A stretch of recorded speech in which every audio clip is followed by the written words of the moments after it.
ఈరోజు టాపిక్ అండి, gas trouble అంటే ఏమిటి?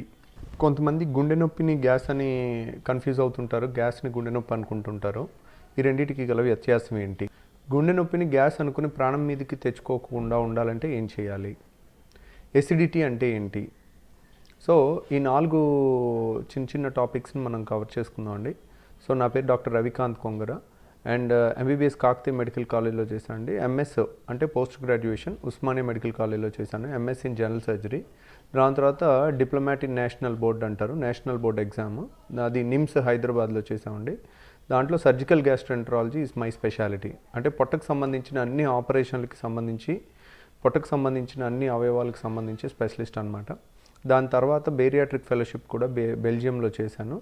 ఇవి నా అదర్ క్వాలిఫికేషన్స్ అనమాట. So coming to the first question, అసలు గ్యాస్ అంటే ఏంటి? చాలామంది పేషెంట్స్ గ్యాస్ గ్యాస్ గ్యాస్ అని వస్తుంటారండి. సో గ్యాస్ అంటే ఏంటి, గ్యాస్ ట్రబుల్ అంటే ఏంటి అని నేను టెక్స్ట్ బుక్లో మొత్తం వెతికితే ఇప్పటి వరకు నాకు ఆన్సర్ దొరకలేదండి. గ్యాస్ ట్రబుల్ అనేది పేషెంట్ వర్షన్ అండి. సో పేషెంట్ కడుపు ఉబ్బరంగా ఉంటే ఒక్కోసారి దాన్ని గ్యాస్ ట్రబుల్ అనుకుంటారు. కొంతమంది కడుపులో నొప్పిని గ్యాస్ ట్రబుల్ అంటారు. కొంతమంది తేపులు ఎక్కువ వస్తూ ఉంటే దాన్ని గ్యాస్ ట్రబుల్ అంటారు. కొంతమంది కింద నుంచి గ్యాస్ పోతూ ఉంటే దాన్ని గ్యాస్ ట్రబుల్ అంటారు. కొంతమంది దుర్వాసనతో కూడిన గ్యాస్ వస్తే దాన్ని గ్యాస్ అంటారు. కొంతమంది కడుపులో తిప్పటాన్ని గ్యాస్ అనుకుంటారు. కొంతమంది మలబద్ధకాన్ని గ్యాస్ అంటారు. కొంతమంది ఒళ్ళంతా గ్యాస్ పట్టేసింది అంటారు. దానికి డిస్క్రిప్షన్ ఎలా ఉంటుంది అనేది కూడా వాళ్ళు ఎక్స్ప్లెయిన్ చేయలేరు పేషెంట్స్. సో గ్యాస్ అనేది ఏంటి అంటే ఇది గ్యాస్ ట్రబుల్ అని అనటానికి టెక్స్ట్ బుక్ ప్రకారం ఏమీ లేదండి. సో ఈ గ్యాస్ ట్రబుల్ అనేది పేషెంట్కి విచిత్రమైన కంప్లైంట్స్ అన్నిటినీ కలిపి గ్రూప్లో గ్యాస్ ట్రబుల్, సార్ నాకు గ్యాస్ అంటారు. అప్పుడు డాక్టర్ దాన్ని కూలంకషంగా పేషెంట్ గురించి అడిగి అది ఎసిడిటీయా, గ్యాస్ట్రోఇసోఫేజియల్ రిఫ్లక్స్ డిసీజా అంటే యాసిడ్ తంతుందా, లేదంటే ఒక్కోసారి హార్ట్ ప్రాబ్లం కూడా గ్యాస్ లాగా అంటారు. ఒక్కోసారి మలబద్ధకం వల్ల ఈ ప్రాబ్లం వస్తుందా, ఇరిటబుల్ బవల్ సిండ్రోమ్ అయినా అనే కంప్లైంట్ కూడా ఉంటుందండి. దాంట్లో కడుపులో నొప్పి వస్తూ ఉంటుంది. కొన్ని విచిత్రమైన కంప్లైంట్స్ కూడా ఉంటాయి. వీటన్నిటిని కలిసి గ్యాస్ ట్రబుల్ అని అంటారు.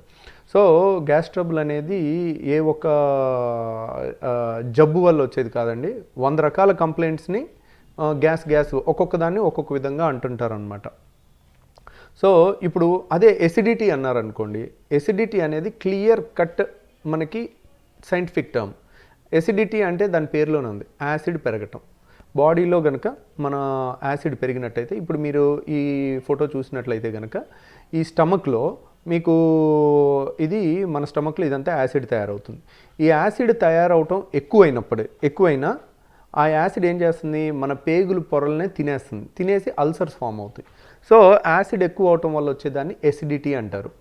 సో అది ఇంకొక రకం, యాసిడ్ నార్మల్ క్వాంటిటీనే ఉంటుంది, అయినా కానీ ఎసిడిటీ రావచ్చు. అంటే ఒత్తిడి ఎక్కువ ఉందనుకోండి, స్ట్రెస్ అంటే వర్క్ స్ట్రెస్ ఎక్కువ ఉన్నా, వేరే మానసిక స్ట్రెస్ ఎక్కువ ఉన్నా, ఫైనాన్షియల్ స్ట్రెస్ ఎక్కువ ఉన్నా, మనకి చాలామంది జలసీ లాంటివి ఎక్కువ ఉన్నా కానీ యాసిడ్ ఎక్కువైపోయి పేగులో పుళ్ళు పడతాయని కూడా అంటుంటారు. అదే టైప్లో సో ఈ ఒత్తిడి ఫైనాన్షియల్ ఉన్న వాళ్ళకి యాసిడ్ పెరగటం వల్ల కానీ, ఇర్రెగ్యులర్ టైమింగ్స్లో ఫుడ్ తీసుకోవటం వల్ల కానీ, ఇర్రెగ్యులర్ టైమింగ్లో ఫుడ్ మధ్యాహ్నం 1 గంటకి తినాలి, వాళ్ళు 4 గంటల దాకా తినలేదనుకోండి, ఈ యాసిడ్ దేని మీద పనిచేస్తుంది, ఫుడ్ లేదు, ఫుడ్ మీద పనిచేయకపోవడం వల్ల యాసిడ్ అంతా మిగిలిపోయి పేగు పొరల మీదే పనిచేయటం వల్ల కూడా అక్కడ చిన్న పుండ్లు ఏర్పడి వాళ్ళకి కడుపులో మంట నొప్పి కింద వస్తుంది. దాన్ని ఎసిడిటీ అంటారు. ఇంకొకసారి యాసిడ్ నార్మల్ క్వాంటిటీలో ఉంటుంది, రెగ్యులర్ టైమింగ్కి ఫుడ్ తీసుకుంటారు, అయినా కానీ గుండె భాగంలో కానీ, ఛాతీ భాగంలో కానీ, పొట్ట పై భాగంలో కానీ మనకి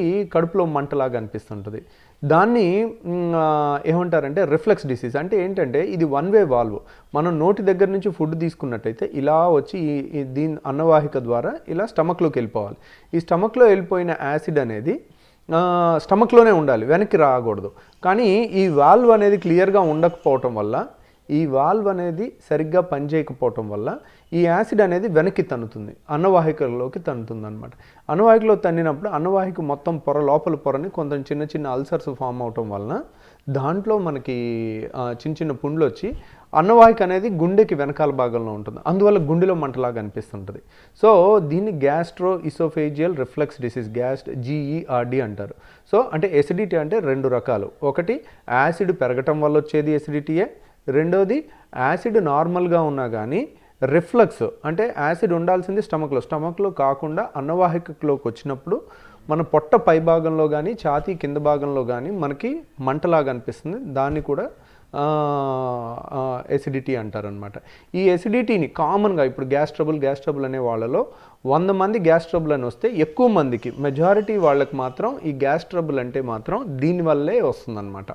ఏది మన ఈ ఎసిడిటీ అంటే 50 to 60% దీనివల్ల, మిగిలిన పేషెంట్స్కి ఒక 40 to 50% వేరే కంప్లైంట్స్ వల్ల కూడా గ్యాస్ ట్రబుల్ వస్తుంది.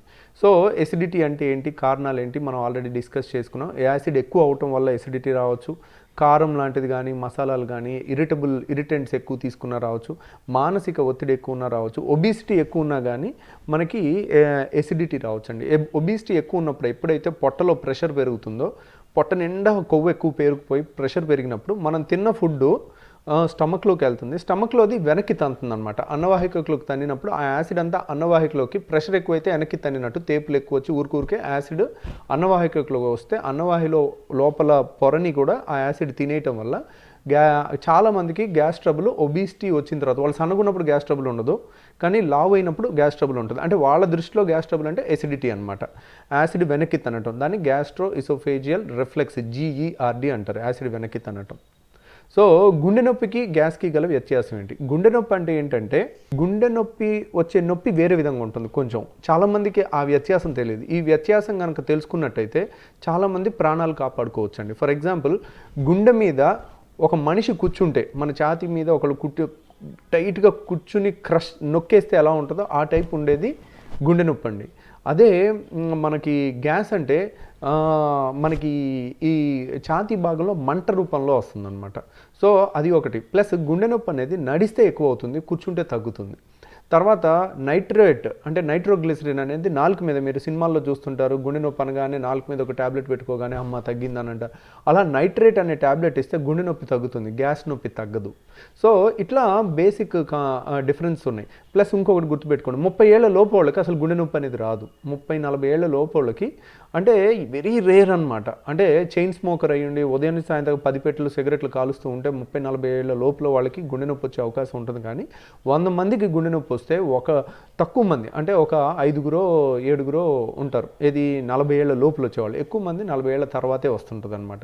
సో చిన్న వయసు 20 ఏళ్ల వయసు పేషెంట్ వచ్చి నాకు గుండెలో నొప్పి అన్నారనుకోండి, 99.999% అది గుండె నొప్పి అవ్వదు. కాబట్టి భయపడాల్సిన అవసరం. చాలామంది చిన్న వయసులో 29-30 ఏళ్ళ వాళ్ళు కూడా నా గ్యాస్ ట్రబుల్ని చూసుకుని గుండె నొప్పిని భయపడి అనవసరంగా ఎక్కువ టెస్టులు చేయించుకుంటారు. ప్లస్ 50 ఏళ్ళు దాటిన వాళ్ళు అది గ్యాస్ అయినా కానీ గుండె అనుకుని చేయించుకోవడం, గుండె అని ఆలోచించడం. ఎందుకంటే గ్యాస్ ట్రబుల్ని అశ్రద్ధ చేసినా ఏమవుతుంది, కానీ గుండె నొప్పిని అశ్రద్ధ చేస్తే కనుక ప్రాణం మీదకి వచ్చే అవకాశం ఉంటుంది. అందుకని 50 ఏళ్ళు దాటిన వాళ్ళు, స్మోకింగ్ అలవాటు ఉన్నవాళ్ళు, షుగర్, బీపీ, కొలెస్ట్రాల్ ఉన్నవాళ్ళు, ఒబిసిటీ ఉన్నవాళ్ళు, గుండెల్లో కానీ ఛాతీలో కానీ నొప్పి అంటే కనుక అది గ్యాస్ కన్నా కూడా గుండె నొప్పి అయ్యే అవకాశం తక్కువే ఉంటుంది, గ్యాస్ అయ్యే అవకాశం ఎక్కువ ఉంటుంది. కానీ గుండె నొప్పిని ఆ వయసులో వచ్చేది కాబట్టి మనం దానికి సంబంధించిన ఈసీజీ కానీ చెకప్లు కానీ చేయించుకుని దాన్ని రూల్ అవుట్ చేసుకుని అప్పుడు గ్యాస్కి ట్రీట్మెంట్ తీసుకుంటే మంచిదన్నమాట. కాబట్టి చాలామంది మాకు తెలిసి గుండె నొప్పిని గ్యాస్ అనుకుని ప్రాణం మీదకి తెచ్చుకున్నారని. ఇది జరగకుండా ఉండాలంటే గుర్తుపెట్టుకోండి, గుండె నొప్పి వేరే రకంగా ఉంటుంది. గుండె మీద ఆల్మోస్ట్ ఒక ఏనుగు కూర్చుంటే ఎలా ఉంటుందో అలా అని చెప్తూ ఉంటారు. లేదంటే గుండె నొప్పి నడిస్తే ఎక్కువ అవుతుంది. ఓల్డ్ ఏజ్లో అంటే 45-50 ఇయర్స్ దాటిన తర్వాత వచ్చేది గుండె నొప్పి అయ్యే అవకాశం ఎక్కువ ఉంటుంది. 40 ఏళ్ళు లోపల వచ్చేది 99.9% కాదు 100% మనకి గ్యాస్ ట్రబుల్ అయ్యే అవకాశం ఎక్కువ ఉంటుందన్నమాట. సో ఇదండి, గుండె నొప్పి వస్తే హార్ట్ అటాక్ అయి ఉండొచ్చు, హార్ట్ బర్న్ అయి ఉండొచ్చు. హార్ట్ అటాక్ లక్షణాలు నేను చెప్పిన 3-4 లక్షణాలు హార్ట్ అటాక్ సంబంధించినవి ఉంటే, నడిస్తే ఎక్కువ అవటం, నైట్రేట్ ట్యాబ్లెట్ తగ్గటం ఉంటే ఇమ్మీడియట్గా హాస్పిటల్కి వెళ్ళాలి. అదే హార్ట్ బర్న్ అయితే పెద్ద టెన్షన్ పడాల్సిన అవసరం లేదు. ఒక ఈసీజీ, ఒకసారి హాస్పిటల్కి వెళ్ళి ఈసీజీ చేయించుకుని ఒక గుండె డాక్టర్ని కన్సల్ట్ చేసినట్టయితే మీకు ఆ టెన్షన్ ఉండదు. ఇవి అంటే టెన్షన్ పడకుండా తెలివిగా నిర్ణయాలు తీసుకోవాలి. సో ఈ గుండె నొప్పి గురించి వస్తే ఏం చేయాలి, ఏం చేయకూడదు అనేది సపరేట్గా ఇంకో వీడియో చేశానండి. So thanks for watching this video. ఈ వీడియో ఎడ్యుకేషన్ పర్పస్ మీద తయారు చేయడం జరిగింది. సో ఈ వీడియో వేరే వాళ్ళకి ఉపయోగపడితే ఉపయోగపడవచ్చండి. షేర్ చేయండి వీలైతే. తర్వాత కొంతమందికి కొంతమంది వైట్ కార్డ్ హోల్డర్స్కి మనం ఫ్రీ కన్సల్టేషన్ ఎవ్రీ ట్యూస్డే ఇస్తామండి. ట్యూస్డే వరకు పేదవాళ్ళకి ఖచ్చితంగా మనం చేస్తుంటాము. మరిన్ని అప్డేట్స్ కోసం STV యూట్యూబ్ ఛానల్ని సబ్స్క్రైబ్ చేసుకోండి.